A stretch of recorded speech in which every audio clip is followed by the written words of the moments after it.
2022년 3월 24일 큐티 말씀입니다. 창세기 28장 10절로 22절입니다. 야곱이 브엘세바에서 떠나 하란으로 향하여 가더니 한 곳에 이르러는 해가 진지라.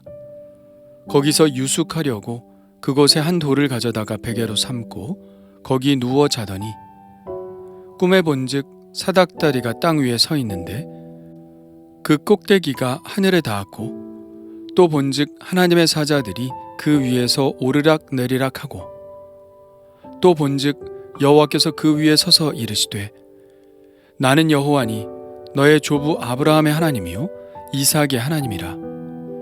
내가 누워있는 땅을 내가 너와 내 자손에게 주리니 내 자손이 땅의 티끌같이 되어 내가 서쪽과 동쪽과 북쪽과 남쪽으로 퍼져 나갈지며 땅의 모든 족속이 너와 내 자손으로 말미암아 복을 받으리라. 내가 너와 함께 있어 내가 어디로 가든지 너를 지키며 너를 이끌어 이 땅으로 돌아오게 할지라. 내가 네게 허락한 것을 다 이루기까지 너를 떠나지 아니하리라 하신지라. 야곱이 잠이 깨어 이르되 여호와께서 과연 여기 계시거늘 내가 알지 못하였도다. 이에 두려워하여 이르되 두렵도다 이곳이요 이것은 다름이 아닌 하나님의 집이요 이는 하늘의 문이로다 하고 야곱이 아침에 일찍이 일어나 베개로 삼았던 돌을 가져다가 기둥으로 세우고 그 위에 기름을 붓고 그곳 이름을 베델이라 하였더라. 이 성의 옛 이름은 루스더라. 야곱이 서원하여 이르되 하나님이 나와 함께 계셔서 내가 가는 이 길에서 나를 지키시고 먹을 떡과 입을 옷을 주시어 내가 평안히 아버지 집으로 돌아가게 하시오면 여호와께서 나의 하나님이 되실 것이요 내가 기둥으로 세운 이 돌이 하나님의 집이 될 것이요 하나님께서 내게 주신 모든 것에서 10분의 1을 내가 반드시 하나님께 드리겠나이다 하였더라. 아멘. 핑계는 신부를 구하러 간다는 것이었지만 실상은 도망자 신세가 된 야곱은 하란을 향하여 갑니다. 그는 그가 왜 도망자 신세가 되었는지 깨닫고 있을까요? 형의 장자권을 빼앗고 형이 받아야 할 아버지의 축복을 가로챘습니다. 그는 분명히 에서의 분노를 살 만한 행동을 했죠. 그러나 그의 잘못을 따지기 이전에 정든 가족을 떠나 전혀 가보지도 않은 낯선 땅으로 가야 하는 야곱의 마음은 매우 불안했을 것입니다. 그는 혼자 길을 떠납니다. 얼마나 외로웠을까요? 지금까지 사랑받던 부모의 테두리에서 벗어나는 이 길이 그에게는 얼마나 힘든 길이었을까요? 이제는 모든 것을 혼자 해나가야 하는 그때 그 길에서 누구를 만나느냐가 중요합니다. 다행히도 야곱은 하나님을 만났습니다. 아니, 하나님이 그의 외로운 나그네 길의 시작점에서 그를 만나 주셨습니다. 가다 날이 저물자 야곱은 거기에서 유숙하기 위해 한 돌을 가져다가 베개로 삼고 거기 누워 잠이 들었습니다. 그는 꿈을 꾸었는데 사닥다리가 땅 위에 서 있고 그 꼭대기가 하늘에 닿았는데 하나님의 사자들이 그 사다리에서 오르락 내리락 하는 것이었습니다. 그리고 더 위를 보니 그 위에는 하나님께서 서 계셨고 이렇게 말씀하셨습니다. 나는 여호와니 너의 조부 아브라함의 하나님이요 이삭의 하나님이라. 내가 누워있는 땅을 내가 너와 내 자손에게 주리니 내 자손이 땅의 티끌같이 되어 내가 서쪽과 동쪽과 북쪽과 남쪽으로 퍼져 나갈지며 땅의 모든 족속이 너와 내 자손으로 말미암아 복을 받으리라. 내가 너와 함께 있어 내가 어디로 가든지 너를 지키며 너를 이끌어 이 땅으로 돌아오게 할지라. 내가 네게 허락한 것을 다 이루기까지 너를 떠나지 아니하리라. 하나님은 우리가 홀로 외로운 싸움을 싸우기 시작할 때, 모든 보호막이 사라지고 홀로 승부를 봐야 할 때, 그 어떤 의지도 사라지고 자기 자신만을 믿고 살아야만 하는 그 두려움의 순간에, 그 순간에 하나님은 우리를 만나 주십니다. 그런데 사실 하나님은 그때 비로소 우리를 찾아오시는 것이 아닙니다. 하나님은 항상 우리 옆에 계셨지만 그 전에는 하나님을 알아채지 못했죠. 우리의 마음이 가난해지는 그 순간에 비로소 하나님이 보이기 시작하는 것이죠. 그리고 하나님은 우리가 우리 옆에 계시는 하나님을 발견하게 되기까지 기다리고 계시는 것이고요. 마치 아이들이 뭔가를 열심히 해보려다가 안 될 때 부모를 쳐다보는 것과 같습니다. 야곱이 오직 하나님만 바라볼 수밖에 없는 순간에 하나님이 그를 만나 주셨습니다. 군대에 간 어떤 청년이 그런 이야기를 하더군요. 목사님, 제가 이렇게 예배를 드리고 싶어 하는 줄 몰랐어요. 사람은 곤고할 때 하나님을 찾게 되고 하나님은 그때까지 기다리시며 그가 찾을 때 응답하시는 분입니다. 하나님은 야곱을 만나셔서 그를 축복하시며 그에게 약속하십니다. 7가지 엄청난 약속을 쏟아 부으시는데 지금까지 아브라함과 이삭에게 하셨던 약속이 총망라된 것과 같은 엄청난 약속이죠. 첫째, 내가 누워있는 땅을 내가 너와 내 자손에게 주겠다. 둘째, 내 자손이 땅의 티끌같이 될 것이다.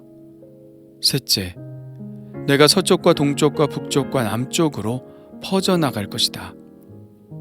넷째, 땅의 모든 족속이 너와 내 자손으로 말미암아 복을 받을 것이다. 다섯째, 내가 어디로 가든지 너와 함께 할 것이다. 여섯째, 내가 다시 이 땅으로 돌아오게 할 것이다. 일곱째, 내게 허락한 것을 다 이룰 것이다. 이것입니다. 땅의 약속, 후손의 약속도 있고 야곱 자신에게 주시는 약속도 있죠. 이 하나님의 말씀을 들은 야곱은 어땠을까요? 사실 야곱은 지금 외로운 도망자 신세입니다. 아무것도 없는 빈털털이죠. 그러나 하나님의 이 약속을 들었을 때 그는 어떤 부자보다도 더 큰 마음에 힘이 생겼을 것입니다. 우리에게 있는 가장 큰 힘은 무엇일까요? 그것은 하나님이 나와 함께 하신다는 믿음에서 나오는 힘입니다. 사실 이 하나님의 약속은 그저 약속일 뿐이죠. 지금 그가 손에 쥔 것은 아무것도 없습니다. 그러나 사람은 손에 쥔 떡으로 사는 것이 아니죠. 하나님의 입에서 나오는 모든 말씀으로 사는 것입니다. 야곱은 하나님의 말씀을 들었고 그를 향한 하나님의 이 말씀은 그가 앞으로 살아가게 될 세상에서 그 어떤 힘보다 더 큰 위력을 발휘하게 될 것입니다. 하나님이 주시는 복은 항상 씨앗의 형태로만 주어지는 것 같습니다. 하나님은 다 된 열매를 주시는 경우는 없죠. 그 씨앗을 받아 우리 자신이 열심히 심고 열심히 키워서 그 열매를 먹는 것입니다. 그러나 심고 물 주는 사람은 나여도 자라게 하시고 열매를 맺게 하시는 분은 여전히 하나님이시죠. 하나님은 우리에게 달란트를 주시고 그 달란트를 가지고 믿음으로 그 약속을 성취하기를 바라시는 분입니다. 지금은 아무것도 보이지 않습니다. 전혀 아무것도 없죠. 그러나 확실한 것은 그 약속을 성취해 가시는 하나님이 그와 함께 계시다는 사실입니다. 이 믿음이 이제 그의 삶을 이끌기 시작했죠. 언제나 목적이 우리의 삶을 이끄는 것입니다. 하나님의 약속에 대한 믿음이 이제 그의 삶을 놀라운 은혜와 능력의 삶으로 이끌게 될 것입니다. 이전에 그의 삶을 이끌었던 것은 아마도 그의 어머니 리브가였을 것입니다. 그는 어머니가 시키는 대로 했죠. 리브가는 아들 야곱에게 언제나 이렇게 말했죠. 아들아, 너는 내 말을 들으라. 이 말을 야곱에게 수없이 반복했습니다. 실제로 야곱은 모든 문제를 하나님께 기도드리고 결정한 것이 아니라 늘 어머니 리브가의 말을 듣고 결정했습니다. 이전에 그의 삶을 이끌었던 것은 어머니 리브가였죠. 그의 삶의 결정권자였습니다. 그러나 이제 하나님은 그를 어머니로부터 떼어놓으셨습니다. 물론 이 결정은 리브가가 내린 것처럼 보이지만 이것은 분명 하나님께서 그렇게 하신 것입니다. 야곱이 그가 믿고 의지하던 리브가를 떠나지 않으면 하나님을 만날 수 없고 하나님을 의지할 수 없기 때문이죠. 흔히들 사람을 잘 만나야 인생이 잘 된다고 이야기하지만 어느 정도만 그렇습니다. 궁극적으로 우리의 인생을 잘 되게 하시는 분은 하나님이시죠. 잠언의 말씀과 같습니다. 사람을 두려워하면 올무에 걸리게 되거니와 여호와를 의지하는 자는 안전하리라. 이제부터 야곱의 인생은 변화됩니다. 후에 그가 외삼촌 라반의 집에서 20년을 지낸 후 라반에게 하는 말을 보면 그가 정말 하나님만 의지하며 살았구나 하는 생각을 하게 되죠. 이렇게 말합니다. 내가 외삼촌의 집에 있는 이 20년 동안 외삼촌의 두 딸을 위하여 14년, 외삼촌의 양떼를 위하여 6년을 외삼촌에게 봉사하였거니와 외삼촌께서 내 품삯을 10번이나 바꾸셨으며 우리 아버지 하나님, 아브라함의 하나님, 곧 이삭이 경외하는 이가 나와 함께 계시지 아니하셨더라면 외삼촌께서 이제 나를 빈손으로 돌려보내셨으리이다. 그가 외삼촌 라반의 집의 그 불의한 환경 속에서도 꿋꿋이 버틸 수 있었던 것은 오직 하나님만 의지했기 때문이라고 말하고 있죠. 그는 바로 이 순간 그런 믿음의 사람으로 변화된 것입니다. 잠에서 깨어난 야곱은 이렇게 고백합니다. 여호와께서 과연 여기 계시거늘 내가 알지 못하였도다. 그러고는 두려워하며 말합니다. 두렵건대 이곳이요. 이것은 다름 아닌 하나님의 집이요. 이는 하늘의 문이로다. 그는 그곳에서 자기가 베개로 삼았던 돌을 가져다가 기둥으로 세우고 그 위에 기름을 붓고 그곳의 이름을 베델이라 불렀습니다. 베델이라는 이름의 뜻은 하나님의 집이죠. 히브리어로 벳이라는 단어는 집을 의미합니다. 베들레헴은 떡집이라는 뜻이고 벳세메스는 태양의 집이라는 뜻이죠. 그리고 베델, 곧 하나님의 집이기 때문에 이곳 베델은 이스라엘의 전통적인 성소로 자리를 잡습니다. 베델은 이미 아브라함이 세겜 이후에 가나안 땅에서 두 번째로 제단을 쌓은 곳입니다. 그래서 사사시대에는 한때 베델의 성막을 치고 언약궤를 모셔두었었죠. 분열 왕국 시대에는 북왕궁의 여로보암 1세가 금송아지를 이곳에 세우는 바람에 베델은 그 명예가 더럽혀지게 되지만 여로보암이 그렇게 한 것도 베델이 이스라엘 사람들의 마음 안에 성소로서 자리를 잡고 있었기 때문입니다. 그 모든 것의 시작은 바로 그들의 조상 야곱이 이곳을 베델, 곧 하나님의 집으로 명명했기 때문입니다. 야곱이 이곳에 기둥을 세우고 기름을 부은 것은 하나님의 만나주심의 은혜에 대한 반응이었습니다. 우리는 언제나 하나님의 말씀에 대해 반응을 보여야 하죠. 그 반응이 바로 믿음입니다. 말씀대로 살겠다는 믿음이죠. 야곱은 하나님의 약속에 대해 어떤 믿음의 반응을 보였을까요? 야곱은 이렇게 서원합니다. 하나님이 나와 함께 계셔서 내가 가는 이 길에서 나를 지키시고 먹을 떡과 입을 옷을 주시어 내가 평안히 아버지 집으로 돌아가게 하시오면 하나님께서 나의 하나님이 되실 것이요 내가 기둥으로 세운 이 돌이 하나님의 집이 될 것이요 하나님께서 내게 주신 모든 것에서 10분의 1을 내가 반드시 하나님께 드리겠나이다.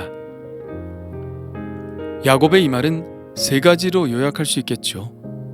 첫째는 하나님만 섬기겠다는 것, 둘째는 예배하는 삶을 살겠다는 것, 그리고 셋째는 10분의 1을 반드시 하나님께 드리겠다는 것입니다. 그렇습니다. 믿음의 삶이란 이렇게 야곱처럼 하나님께 반응하는 삶이라는 생각이 듭니다. 그런 찬송이 있죠. 성자의 귀한 몸 날 위하여 버리신 그 사랑 고마워라. 내 머리 숙여서 주님께 비는 말 나 무엇 주님께 바치리까. 만 가지 은혜를 받았으니 내 평생 슬프나 즐거우나 이 몸을 온전히 주님께 바쳐서 주님만 위하여 늘 살겠네. 하나님의 은혜에 대해 이렇게 반응을 보이는 사람의 삶을 통하여 하나님의 나라는 커져가는 것이겠죠. 하나님은 우리의 외로운 길에서 우리를 만나주셨습니다. 홀로 힘들어하는 순간에 우리를 찾아오셔서 내가 너와 함께 한다는 것을 보여주셨습니다. 그리고 우리가 이 세상의 파도를 향해 돌진할 수 있도록 힘과 용기를 허락해 주셨죠. 하나님이 함께 하시지 않았으면 가능하지 않은 일들 뿐이었습니다. 하나님은 그렇게 우리에게 신실한데 우리는 그 신실함에 대해 정확하게 반응하고 있나요? 믿음으로 사는 그 반응을 하나님께 보이고 있나요? 주님 감사합니다. 가장 힘든 순간에 야곱에게 함께 하셨던 하나님, 제 삶에도 그렇게 하셨음을 고백합니다. 감사와 찬양을 드립니다. 주님이 아니셨다면 지금 여기까지 오지 못했습니다. 그 은혜를 알면서도 하나님께 믿음으로 반응하지 못하고 여전히 세상을 향해 있는 저의 모습을 봅니다. 야곱처럼 오직 하나님만 바라보게 하시고 예배하는 삶을 살게 하시고 하나님의 은혜에 마음으로 또는 물질로 봉헌하는 삶을 살게 하여 주옵소서. 오 주님, 저의 모든 삶은 오직 주님께 있습니다. 예수님의 이름으로 기도합니다. 아멘.